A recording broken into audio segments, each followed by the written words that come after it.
Welcome to this episode of Too Much Information, the women's health podcast where there's no such thing as oversharing. I'm your host, Izzy Warburton, and every week I sit down with one woman who's lived it and one expert who knows it for a no-nonsense conversation about our minds, bodies, health, and the stuff we've been left to find out on our own. No euphemisms, no topic off limits, no silly questions, just real stories and information you can trust. Finally. I am so excited to welcome today's guests.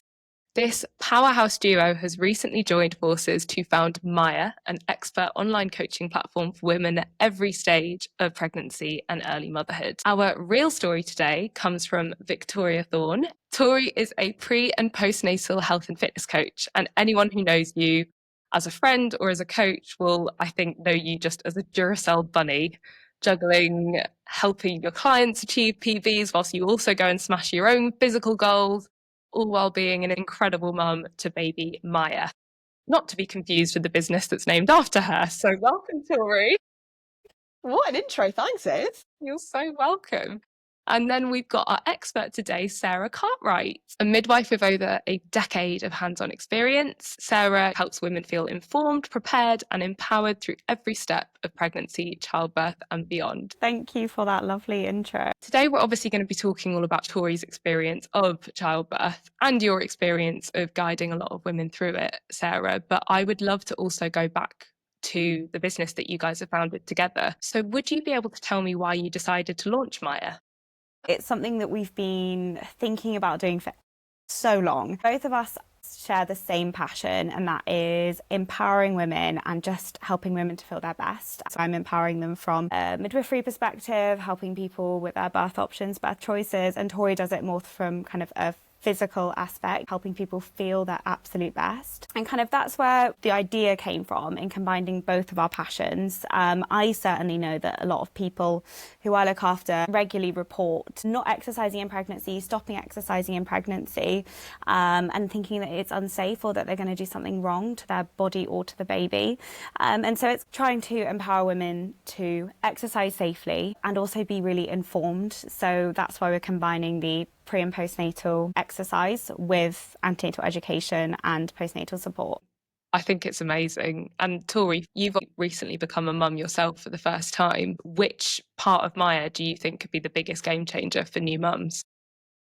I think it's confidence, to be honest. And I was in a very fortunate position going through pregnancy and the fact that I was pre and postnatal qualified in fitness. So I had a really good understanding in terms of how I can keep progressing and building my training into this new chapter of my life. But for so many women, it's such an unknown territory.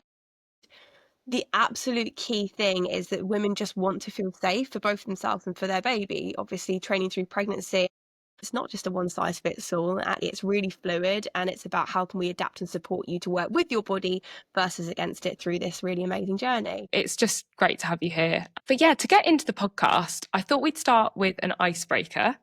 Ooh. So in the spirit of oversharing, which obviously we fully encourage on Too Much Information, I would love to hear about your first period story. But there's a catch. I'd like it in 4 words or less, please. So mine would be worst school trip ever.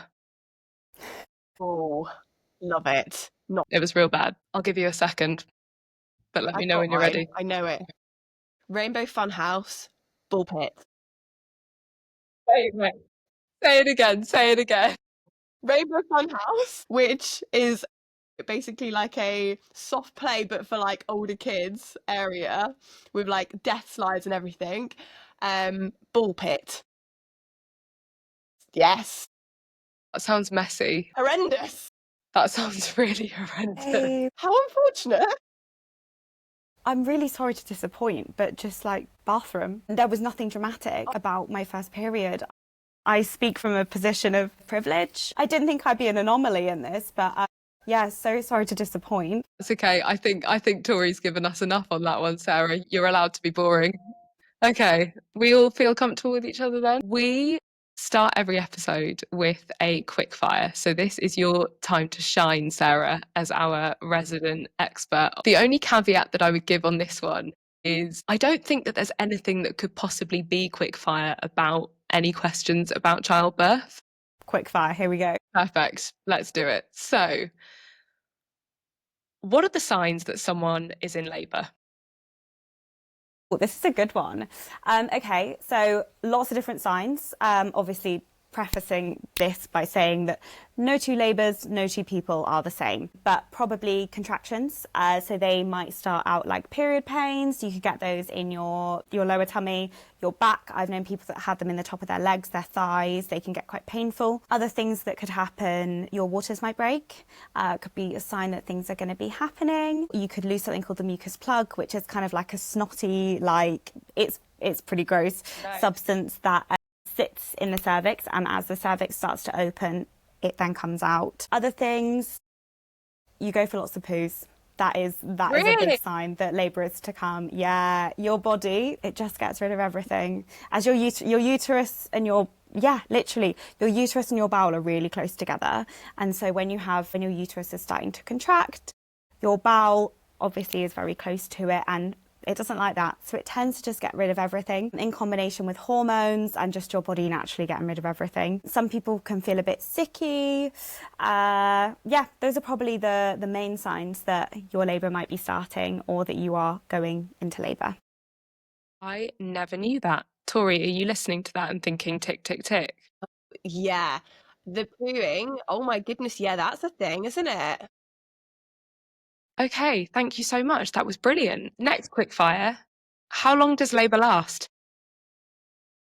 That is a tricky one. So, again, everyone's labours can be very different in length. You know, I've known people that have had one contraction and an hour later have had a baby. That's not common. However, I would say that generally from being in active labour, which is the time from when your cervix is about 4 centimetres dilated up until you have a baby, we use the kind of measure as 0.5 centimetres per hour. So if you want to go to 10 centimetres, you would generally expect 0.5 per hour. You can do the maths for that. It's quite a long time. I mean, are we talking days? Is it normal to be there for days? So you have different stages of labour. So you have something called the early or the latent stage of labour, which is the very beginning part. So it's from where your cervix is completely shut, nothing really going on, up until your cervix is about 4 centimetres dilated. And then at that point, you then become actively in labour. And that's all kind of the first stage of labour. Confusingly named, I know. And that's when you're 4 centimetres to 10 centimetres. And then you have the second stage of labour, which is the pushing part. And that generally we don't want to go on for more than 2 hours. And then you've got the third stage of labour, which is when the placenta is born.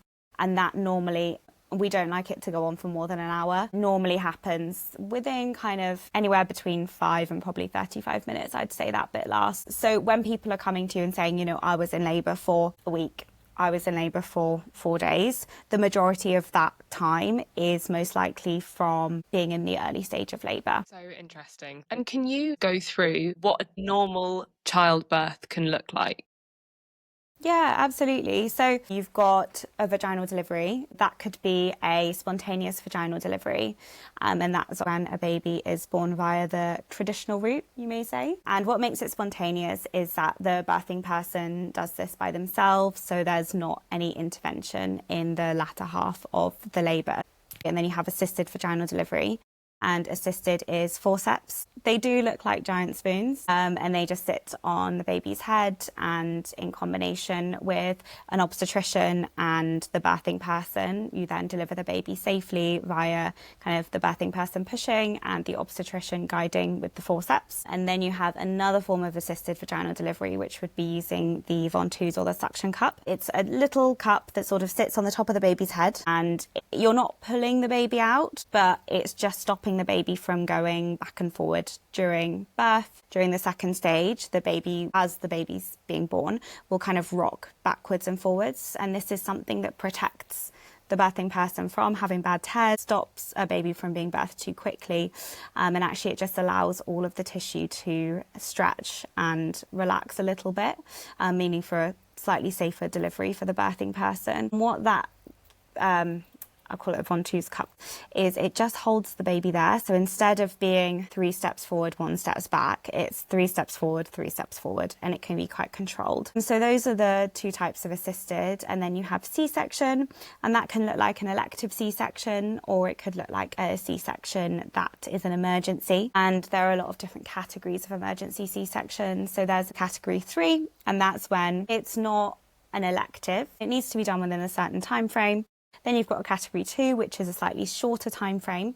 So you'd be thinking, right, this baby's okay for the moment. It's not a mad rush, but we need to bring them here soon.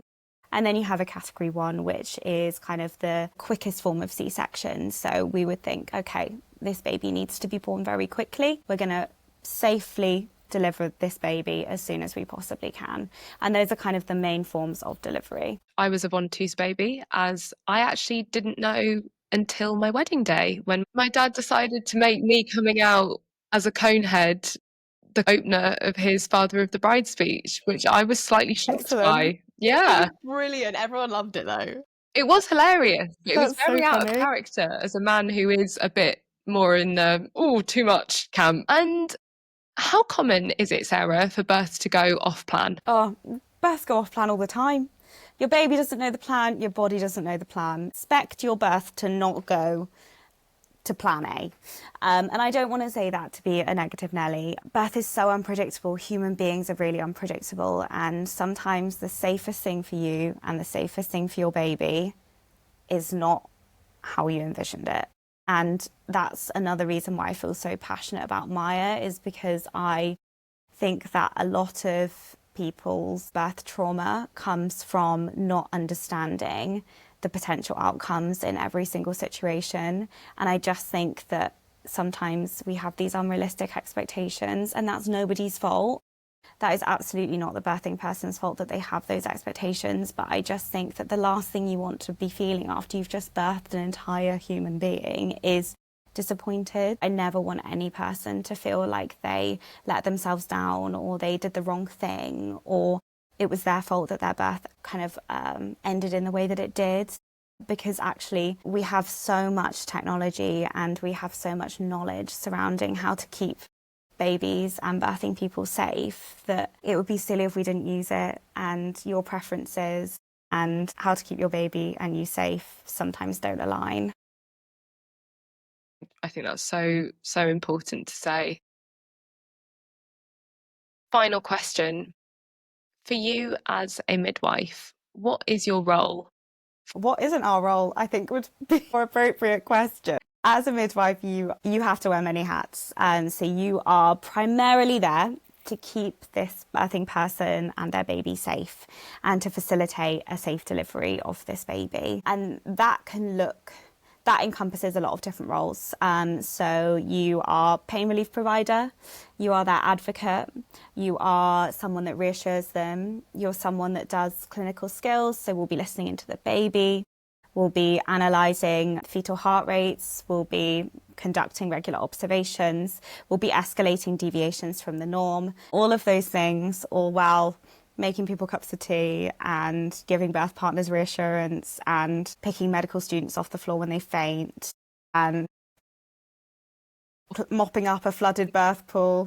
I could go on. No 2 days are the same. But primarily the role of the midwife is to keep you and your baby safe and to advocate for you.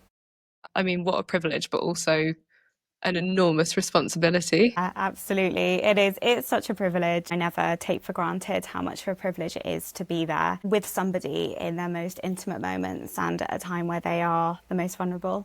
And to have the opportunity to advocate for them and to make this experience kind of the best that it can be for them is really special.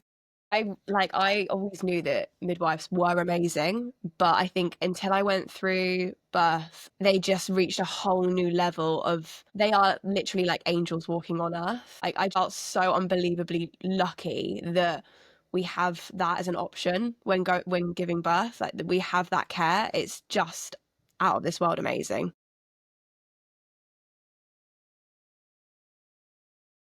Thank you so much for that, Sarah. Tori, it is time for us to deep dive into your birth story. So when was it? Paint the picture. Okay.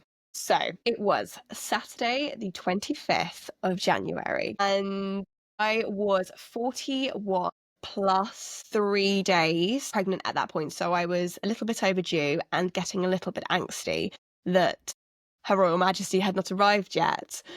So I went into hospital and they gave me I decided to get a sweep that day just to try and get things moving along. And they said that I was at that point, I was already 2 centimeters dilated. Sarah already knows this story back to front because she was literally on call every second of the day on WhatsApp when this all happened. Anyway, I went home and decided to just carry on with my day because I was very aware that that didn't mean that anything was going to be happening anytime too soon. And I was meant to be going to meet a friend for a slice of cake and a drink in the afternoon, but this was the first sign. Don't realise it now. But I got to about 20 minutes before I was meant to leave, and I was like, I don't want to go. When do I ever turn down cake and a catch up? No, Never. you don't. Weird, I agree. odd behaviour. So I said to Ben, I just want to go for a little walk. I want to make a nice dinner, and I just want to watch a film. So we did that. We went for a walk. I was feeling a little bit weird, but it's fine. Very pregnant, very waddly at this point. Went to Co-op to get stuff, really wanted homemade chicken nuggets. So got all the stuff to make homemade chicken nuggets. Went back home and we started to play Rummy Cub. Sign number 2. Wasn't interested in the slightest about winning. I just wanted to go upstairs and have a bath. Odd behaviour again. So then I was like, I'm just going to go have a bath. Went upstairs, went to the toilet, and then there was some, I don't know if I call it blood, but it was a lot of pink bits, pink stuff, pink slime coming out. So of course, Sarah received a photo on WhatsApp. What is this? And is that normal, Sarah? Is that something that happens? Yeah, so that was kind of a bit of Tori's show. So that mucus plug that was coming away. And it's also really common to have that after you've had a sweep. Mm. And can we just go back to what is a sweep for the uninitiated? So a sweep is basically where a midwife or a doctor will perform a vaginal examination. And during the vaginal examination, they will put 2 fingers inside, reach up to the cervix. Now, the cervix, when you're not in labour, kind of looks, I describe as a packet of polos. So it's a long, hard tube with a small hole in the middle. And as we get into labour, as things start changing, it becomes kind of one polo thin, if you would, and the hole gets a lot bigger. And during a sweep, what you're doing is you're putting your fingers in the middle of the hole and you're stretching the cervix and you're sweeping your finger around the outside of the cervix. And what that does is it releases prostaglandins, and prostaglandins are what we kind of believe help to get you into labour.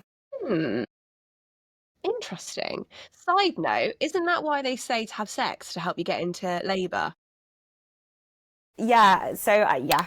There is something to it. It's one of those things, though, that with sweeps, if your body's not ready, it probably won't do that much after a sweep. But if you're kind of getting there, then it's a really good idea to have one.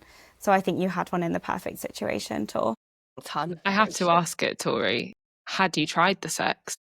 Yeah, but do you know what? Like, not a vibe really at that I'm point. not surprised. You just feel like it's no longer a you and a us thing. It's a collective. When I was huge. Yeah. There's a crowd at that stage. So you've denied the cake. You're not feeling competitive, and you've just found a bit of blood, which may or may not be the mucus. Well, probably is the mucus plug in the bath. If Sarah wasn't there, I probably would have been straight into hospital. But she was like, look, relax, chill, do nice things, go with like she's exactly all the things you need to hear to keep you calm in that moment is what I needed. So I was like, can I still have a bath? She was like, yes, you can still have a bath. So into the bath I got, didn't want to be in there. 5 minutes, I was like hot and bothered. Out I got. At which point I was like, something's not feeling right. And I went downstairs, I was like, Ben, something's happening. And I think at that point, we'd come to the conclusion that they were in fact contractions and I was going into labour. Again, you have no idea at that point, like how close things are. It was about 5 p.m. So rang the hospital, let them know, I think I might be going into labour. And then I had a contractions app on my phone, and I can't actually remember what the actual... Sarah, what are the timings they say to come into hospital? So it was when you're having 3 to 4 contractions in a 10-minute period, lasting for between 60 and 90 seconds, is like the black and white, like this is the guideline. They seem to basically ramp up very, very quickly, but it wasn't what I expected. I think because when I imagined going into labour, I was expecting it to all be in my tummy, but I didn't feel anything in my tummy at all. It was all in my back. Which I now know is because she was back to back, which I think is obviously why I was feeling them in my back. Would that be right, Sarah? Yeah, absolutely. So it's really common when you have a back-to-back baby that you will be feeling it primarily in your lower back. Yeah, and it's really tough. Yeah, I mean, I've got nothing to compare it to, but it was rather intense, I'll be honest. What did it feel like, Tori? Can you describe how the pain felt? Hmm. I would describe it as that if you've got a towel and you're like wringing it really, really tight, it's like that sort of like tight pressure all the way in my lower back, I would say. It was really weird. And they started to come like really thick and really fast. I would say they were lasting for not crazy long. I would say, well, maybe like 30 to 45 seconds, but they seemed to be coming like every 90 seconds to 2 minutes. It was really quick. And in that moment, I didn't know if I was being dramatic. I was like, am I overthinking this? Is this actually happening? Anyway, we made the choice to go into hospital with the full headspace that we could be going home. I just needed to know where I was at because I just had no idea. And so we left all the stuff in the car. We literally just went in. I just took my notes in with me, and they checked me and I was 4 centimeters dilated. So we were staying basically. And I was still absolutely fine between the contractions, I would say. Like, actually felt quite normal, but when they came, it was just like an out of body experience. It just felt so intense.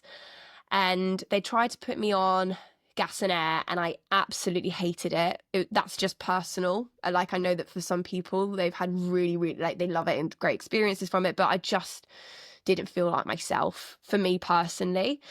So sacked that off quite quickly, and they said that there was a birthing pool available for me upstairs if I wanted it, which was initially in my birthing plan. So at that point I didn't feel very present, to be honest. Like, I just felt like I was like mentally leaving my body a little bit because I was really struggling with the pain. And I just remember this absolutely amazing midwife called Kieran, put me in a wheelchair, and he was so lovely, and he wheeled me upstairs, chatting away, and I'm just trying to pretend I'm all good, but we were in Struggle City. Then they ran the birthing pool, put me in it, and I thought that that was what I really wanted. That was always my kind of vision. But I was in it and I was like, I'm meant to really enjoy this. Like, everyone says that this is really lovely, but I just felt hot and sweaty and uncomfortable. And then they noticed that a blood clot had fallen out into the water. So at that point, they said, we're going to have to take you out and monitor you anyway. At that point, I was like, actually, do you know what? That's what I really want right now. So they took me back downstairs, put me on a bed, put the monitors on my tummy, and they could monitor baby and everything and make sure everything was fine. And at that point, I already mentally felt way more at ease because I was like, okay, right, she's fine. That's great. That's all I care about. But the pain was really, really intense. And I had so much adrenaline in my body that I was just like constantly convulsing. So they came in and the midwife came in and they were having discussions about pain relief options. And I hadn't really considered it too much until that point. But at that point, I was like, I need to have an epidural. Like, this is absolutely the right thing I need to do right now because I just wanted to be present. I wanted to be aware of what was happening. And I was in so much pain at that point that I just mentally detached from my body and I was just trying to survive my way through it. I was like, I just don't want this to be what this looks like. And that's such a personal thing, isn't it? But they came and I'm trying to remember it because honestly, I was so out of it. it took quite a long time to get is it called a spinal tap, Sarah?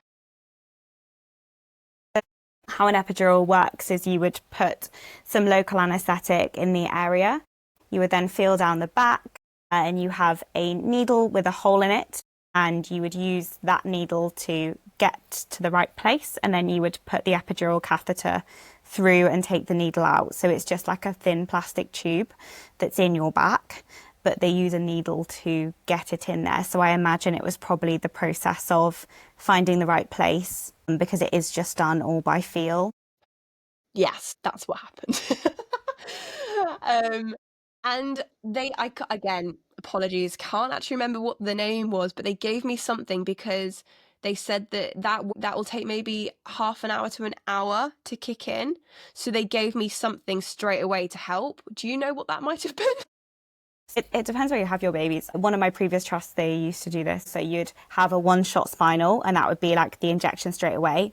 And then you would follow that with an epidural, because a spinal doesn't last the length of time you need it to, but an epidural is continuous. So they might have done a low-dose spinal. So a quick spinal, make you nice and numb very quickly, and then the epidural will be able to take over from that when the spinal wears off. That makes sense, because it was almost like a fog had like lifted when it started to kick in. I was like, oh my gosh, I feel like myself again. I can actually have a conversation. Yeah.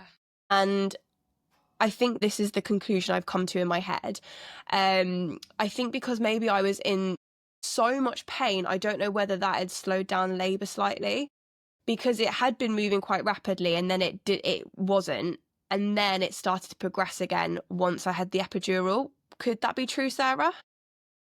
So when you're in loads of pain and that can make you feel quite frightened. And when you're frightened and tense and in a lot of pain, where you are really tense, your body isn't going to relax. And we see it so much where people have quite slow labours, have an epidural, relax, and next thing you know, you've got a baby. A few pain relief options actually you can see that happening with, and I think it is just that proper relaxing into it, not being kind of scared and tense with pain, that can cause labours to progress. I also think that if she was what we call malposition, so if she was in that back-to-back position, it's then, if you're nice and relaxed, it will be easier for her to rotate round, as opposed to if you're very tense. Yeah.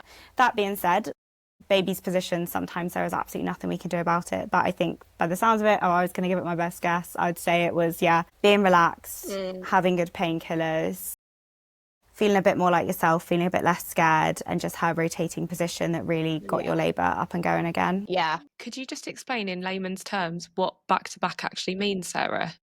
Yeah, of course. So the optimal position for a baby to be born is something called occipiter anterior. So your occiput is the big bit at the back of your head, and anterior obviously facing the front. So if we think about it, the best way for your baby to be born was if when they're coming down, they are looking towards your back. Okay. So their back is facing forward. We were to kind of do an x-ray and look at where their eyes were, that they would be looking kind of towards your bum. Other ways that babies can be born, it doesn't happen often, but they can be what we call occipital transverse. So it's where this bit of their head is to the side. But you don't see that happen often. And then the other way, which is back to back, would be, as it says, so your back and your baby's back would be kind of in line with each other. Other people also refer to them as stargazing babies, because when they're born, they are looking straight up. Oh, okay. And then you get breech, which is the one way Yes. round as well. Breech is bottom first, and there's different kind of types of breech within that. And then you get another position that can't be born vaginally, which is transverse. So it's where the whole baby is right across your tummy. The reason that back-to-back labours or babies are harder is because you've got a much wider diameter going through a smaller part of the pelvis, whereas when a baby is born occipiter anterior, it's where you have the smallest diameter going through of the baby's head going through the largest diameter of the pelvis. Interesting. Is it common for babies not to be in the perfect position? Yeah, really common. Very common for babies not to be in a perfect position. And that can sometimes be the thing that gives labour the length, is because your body is trying to work to turn this baby. And so you can have different sorts of rotation. So when your baby's back to back, you can kind of have a long rotation or a short rotation.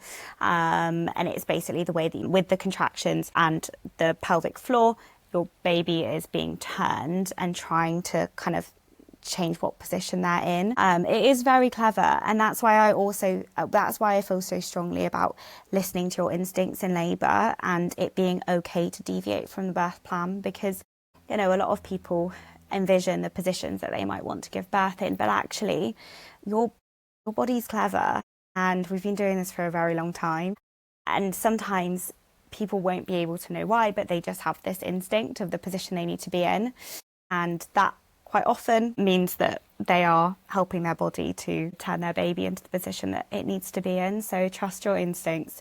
If your instincts are telling you just to lay on your side, then listen to it. So interesting. Tori, I'm very lucky to know you as a good friend, and your husband Ben, and you are both phenomenal coaches. And I would say, from an outside perspective, you seem to approach your preparation for childbirth in the same way as you would any extreme physical challenge. You had everything beautifully researched. You were speaking to the right people. You knew what you wanted. You had your game plan. How were you feeling physically and emotionally when you made the decision that actually this plan that you'd had wasn't the one that you were going to be sticking with? I think Ben wanted to just make sure that I wasn't making a rash decision, which was great. But in that moment, I think that there was so much desperation. I was like, no, I do not need this to be held up a second longer. This is happening. So I don't even think I gave myself opportunity to even process that too emotionally in that moment.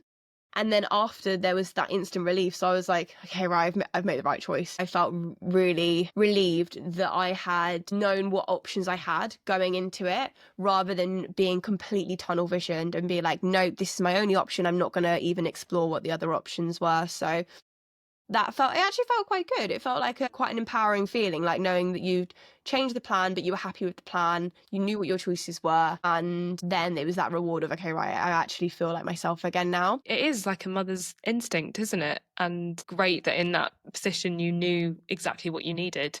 I guess so, yeah. I mean, you don't know if you're making the right decision in that moment, but looking back, it absolutely was. And I was able to just relax then, because she was back to back. It meant that because I was way more relaxed, they could help me see if we could move her. So they had me lying on my side a lot from that point. And honestly, they were just amazing, these midwives. They were rocking me for like 10 minutes at a time each side, trying to get her to rotate. I would imagine that they probably didn't have to spend 10 minutes of their shift doing that. So I was very, very grateful. And it was so interesting, because actually I noticed when she did flip round, because I didn't feel it so much in my back anymore. So was there an actual moment where you could tell? It was so strange. I was like, oh, I can actually feel this in my tummy now. This is so weird, and which I hadn't done for the whole time. And this was quite close to when I got to about, they called it 10 centimetres plus 2, which I think was when they checked. What does that mean, Sarah? So the centimetres is obviously how open your cervix is. So there was no cervix left. So we call it 10 centimetres or fully dilated. And then the +2 is in relation to the top of the baby's head in relation to a part on your pelvis called your ischial spines. So as your baby moves down, you'd start at -3 to ischial spines, -2, -1 at spines, +1 at spines, +2 at spines. So she was basically out at that stage. Not way. What did the actual pushing feel like, Tori? So this was the weird bit, because I had an epidural. I wasn't completely numb. I could still move my legs, but there was no pain. I couldn't really feel it. And that feeling of pushing, yeah, you can't really feel it that much. So I had to use a lot of visualization to get through it, of literally just visualizing you going for a really big poo, to be honest. Okay. And it was the only way I could kind of connect it. And I could still feel the contractions. I couldn't feel them really strong. So they had the monitor next to me and they were telling me when to push. So it didn't feel like I was fully aware of when I needed to do it.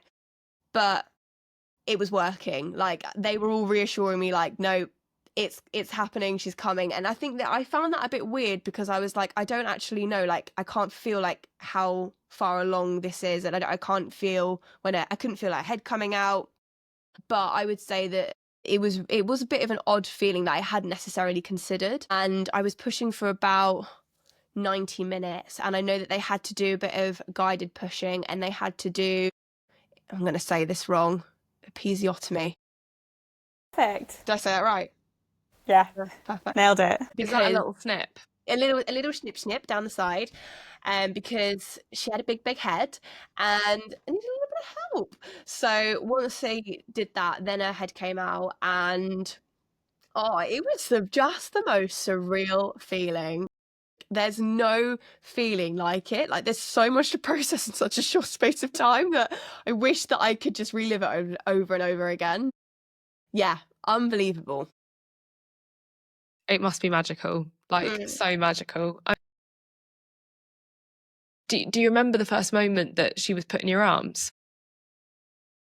I do, but Ben also filmed it, so I also don't know if I remember it a lot from watching the video back, which I am so grateful for. Like, if you're open to filming your birth, I would say do it, even if you never watch it again, because I just think that actually it's such like a fast-paced moment, really, like that, especially that last moment. And actually, just I personally found it fascinating, like, watching it all back again, because I couldn't see what was going on down there because I was on the bed. I thought Ben was going to film it side on, but we got spread eagle. Great. Fine. Perfect. It's okay, we're an open book, you know? Should we put a clip of that in there? Go for it, why not? Sharing's caring. He sent me that video when Maya was like about 2 minutes old. I got the full thing. I had no questions. I knew exactly how it all planned out. That's when you know you're true friends, when you get the birth video within 2 minutes of the arrival. I loved it because, like, it was about 4 days later where I opened my phone and had a 16-minute voice note from Tori. And I literally was like, buckle up, baby. Thank you so much, Tori. I mean, I feel like you've covered absolutely everything. Did you have music playing? Yes. Oh, I was thrilled with my choice, to be honest with you. It was Gabrielle Dreams. I mean, Ben and I love our music. And the girl, she must have known because she came out right on the chorus. Buzzing. Stop. I love it. I loved it the first time and I've loved it this time. Looking back on it, was there a moment within your labour where you were really unhappy and thinking, I don't like this at all? Yeah, when I was in the water, definitely. I think I was just like, I don't know how I'm going to sit in here for 10 hours because I feel hot bothered already. I'd only been in there 5 minutes. And I think in that moment, I was having a bit of a conversation with myself, like, no, this is what I wanted. I have to stick this out. So when the blood clot came out and they made the decision for me, I was like, right, out I get, no problem. So interesting. And maybe sometimes it's almost nice to have the ability to not have to make that decision for yourself as well. Everything happens for a reason at the end of the day in those moments. And I just had to trust that there was a reason why that happened. And yeah, she came, she arrived, she was safe. That was all that mattered. It really was. But no, she's great. She's so fun. She's 6 months now and she's getting a proper little personality and I'm obsessed with her. She's amazing. Oh, thank you so much, Tori. So we're going to move to the section of the podcast, which is Ask the Experts. This is obviously a bit different for you two because I'm assuming probably speak most hours, let alone most days. And I'd imagine that if you ever have any questions, Sarah is on hand to answer. But Tori, if you had any questions that you wanted to ask our resident midwife experts, now is your opportunity. I actually have 2 questions though. So, okay, the first one, I feel like it's actually quite relevant to lots of our conversation, is what do you actually think about birth plans? Like, do you actually think they are empowering and helpful? As obviously, like you say, so many people's birth plans don't go to plan. So do you actually think they're useful? Great question. So I think that birth plans are useful. However, I would say that instead of birth plans, we should be making birth wish lists, and we should be making a wish list A, B, C, D, and E. So there's kind of, I think birth plans are really good because they get you thinking about the things that are important to you, and they get you thinking about what you would like in an ideal situation and actually what you think you would like from your birth. Because, a lot of the time what you think you want is actually what is going to work for you and what you do want. And I think it's a really nice process, something that you can do with kind of a birth partner to physically and mentally get prepared for your labour. So I think they're fantastic in that regards. I also think that they help you know what questions to ask because, as we know, midwife appointments are very limited and actually you don't often get a whole lot of time with your midwife. I basically think they're a good prompt. And as a midwife, I love receiving a birth plan because it means that actually then if somebody comes in, they're in the throes of labour, they're not really wanting to talk to me. I don't want to ruin the vibe. They're hypnobirthing, etc. I don't want to be asking them every 3 seconds, oh, would you like music? Oh, would you like this? It's really nice to be able to have that. Obviously, there are some things that you have to get explicit consent for, but actually in terms of setting the atmosphere, knowing that that person wants skin to skin, that person wants to lay cord clamping, I don't need to ask those questions kind of before because they've already given me that.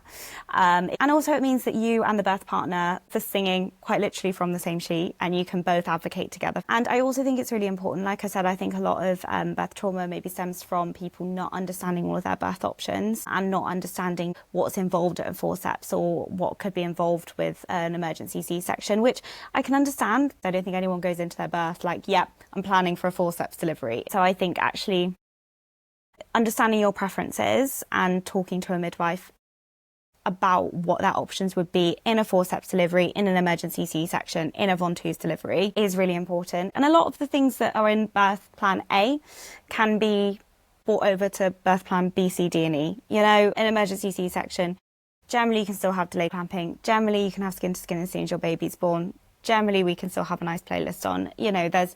There's a lot of scope for bringing elements from the birth plan A into the other bits. Thank you. That so helpful. Shall I ask my other question? Please do. Okay, right. What is one thing most partners completely underestimate about supporting someone through birth or in the early days, do you think, Sarah? So I'm going to talk about matrescence. I don't know if either of you have heard of matrescence or are aware of it, but it's essentially kind of the evolution that a woman goes through when she becomes a mother. And that is not just physical. You have changed on a fundamental level, and actually your brain works differently to how it was before. You have all of these instincts. You have a body that doesn't feel like it belongs to you. You have a little baby that is depending on you. And all of this has happened in such a short amount of time that I think actually people underestimate not only the physical, but the psychological changes and challenges that brings. And so I think it's supporting someone and kind of just acknowledging and being aware of the fact that they have changed and they've changed in an amazing way, but they have changed on a cellular level. And so I think just loving them, supporting them, listening to them, and kind of not just being patient and understanding that they are going through a lot. And yes, it might look like they're smashing it, but up here, there's a lot going on. Actually, I'm putting together a piece for Miaya that talks all about kind of matrescence. And it's something that I do feel really passionate about. That's amazing. We'll obviously be including links to Miaya in the show notes. So if people love what they hear, they can find you easily there. But also maybe, Sarah, we could add any podcasts or a couple of books that you know about matrescence, which people could find. Because, it's absolutely. so interesting. Thank you, guys. Now, final question today for both of you. What is one thing that you wish every person who is about to give birth knew before they did give birth? I think it's to give yourself permission to be selfish, because I think when you are going through birth and particularly postpartum, there is so many people that will want to come and see your baby and want to have a piece of you and be involved, which is so amazing, but not fearing protecting that bubble for a bit. and being selfish with your own space and your own time and your own needs in those moments. Like, protect them. You deserve that.